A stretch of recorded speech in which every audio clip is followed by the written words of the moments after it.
2030 तक ये खुतबा आप टीवी पे देख रहे होंगे। हुजूर अकरम सल्लल्लाहु अलैहि वसल्लम की अपनी आवाज যে ফ্রান্স দায়িত্ব নিয়েছে 2030 সনে নবী করিম সাল্লাল্লাহু আলাইহি ওয়াসাল্লামের ভাষণ বক্তব্য সরাসরি আমাদেরকে ডেলিভারি দিবে। হঠাৎ করে তারা কেন স্বপ্রণোদিত হয়ে নবীজি সাল্লাল্লাহু আলাইহি সাল্লামের কণ্ঠ আমাদেরকে শোনাবেন? আসসালামু আলাইকুম ওয়া রাহমাতুল্লাহি ওয়া বারাকাতুহু।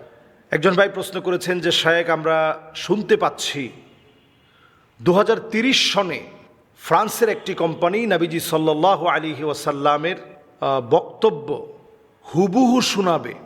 নবীজি সাল্লাল্লাহু আলাইহি সাল্লাম যে বক্তব্যটি দিয়েছিলেন হুবহু শোনাবে। এই বিষয়টা নিয়ে আমরা আনন্দিত হব, প্রচার করব না বিরত থাকব?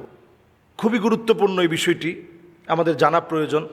অমুসলিমরা নানাভাবে অনেক সময় আমাদেরকে অনেকভাবে ধোঁকা দেয়। কখনো কখনো ন্যাক সুরতে ধোঁকা দেওয়ার চেষ্টা করে। ন্যাক সুরতে যখন ধোঁকাটা দেয় তখন আমরা অনেক সময় ধোঁকা খেয়ে একেবারে বোকা বনে যাই। আমারও চোখে পড়েছে এই বিষয়টি। ফেসবুকে সমানে আমরা শেয়ার করছি যে ফ্রান্স দায়িত্ব নিয়েছে 2030 সনে নবী করিম সাল্লাল্লাহু আলাইহি ওয়াসাল্লামের ভাষণ বক্তব্য সরাসরি আমাদেরকে ডেলিভারি দিবে। অনেকে দেখছি আবেগী মুসলিম হয়ে লিখতেছে সুবহান আল্লাহ, আলহামদুলিল্লাহ, আল্লাহু আকবার।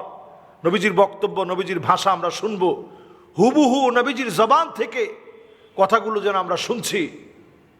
ফ্রান্সের মতো একটা দেশ, যে দেশ সবচেয়ে বেশি নবীজির ব্যঙ্গ করেছে, ব্যঙ্গচিত্র ধারণ করে সারা পৃথিবীর মুসলিমদের হৃদয়ের ভিতরে রক্তক্ষরণ করিয়েছে, যে ফ্রান্সের মানুষগুলো অমুসলিমরা মুসলমানদেরকে দিনের পর দিন কষ্ট দিয়েছে নবীজি সাল্লাল্লাহু আলাইহি সাল্লামকে ব্যঙ্গ করে, হঠাৎ করে তারা কেন স্বপ্রণোদিত হয়ে নবীজি সাল্লাল্লাহু আলাইহি সাল্লামের কণ্ঠ আমাদেরকে শোনাবেন?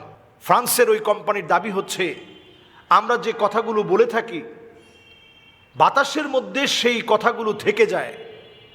এই যে আমরা এখন কথা বলছি, বাতাসের মধ্যে এই কথাগুলো সব থেকে যাবে, এগুলো মুছা যাবে না। আপনি যদি একদিন, দুদিন, 3 দিন, বছর, 100, 200, 300, 400, 500 বছর আগে এখানের কথাগুলো অ্যানালাইসিস করতে করতে নবীজি সাল্লাল্লাহু আলাইহি সাল্লাম 1 লক্ষ লোক নিয়ে কথা বলেছিলেন। এই 1 লক্ষ মানুষের সমাগমে যে কথাগুলো বলেছিলেন, হাজ্জাতুল ওয়াদা, বিদায় হজের ভাষণ হিসেবে যে ভাষণ প্রদান করেছিলেন, সেই কথাগুলোই বাতাস থেকে তারা তুলে এনে আমাদেরকে শোনাতে চায়। আপনারা সবাই যখন খুশি হচ্ছেন একটু চিন্তা করেন, দাজ্জালের ফিতনাময় এই সমাজের ভিতরে কি পরিমাণ ফিতনা হিসাবে এই ফিতনাটা এখন আসবে। রসুলের কথার ভিতরে নানা কথা তারা ঢুকিয়ে দিবে, রসুলের কথা বলে চালিয়ে দেওয়ার চেষ্টা করবে। এরপরে এই কণ্ঠকে ব্যবহার করেই বিভিন্ন জায়গায় গিয়ে দাবি করবে যে রসুল এই জায়গায় এই কথাগুলো বলছেন, অথচ যেই কথাগুলো রসুল করিম সাল্লাল্লাহু আলাইহি সাল্লাম বলেননি। এখন আমি যদি এই বিষয়ে আবেগী হয়ে যাই, ওমান কাযাবা আলাইয়া মুতাআম্মিদান ফালিয়াতাবাওয়া মাকআদাহু ফিন্নার, যেই লোকটা নবী করিম সাল্লাল্লাহু আলাইহি সাল্লামের ব্যাপারে এমন কথা বলবে যে কথা আমার রসুল বলেন নাই, সে যেন তার জায়গাটা জাহান্নামে করে নেয়।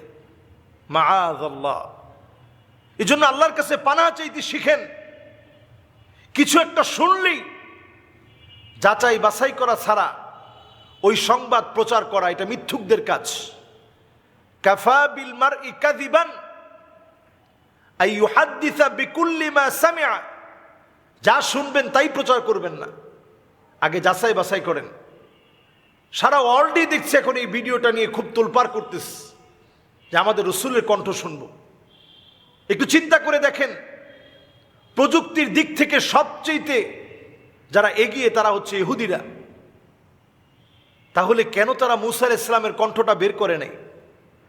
কেন তারা হারুন আলাইহিস সালামের কণ্ঠ বের করে নাই? ইয়াকুব আলাইহিস সালামের কণ্ঠ কেন তারা বের করে নাই?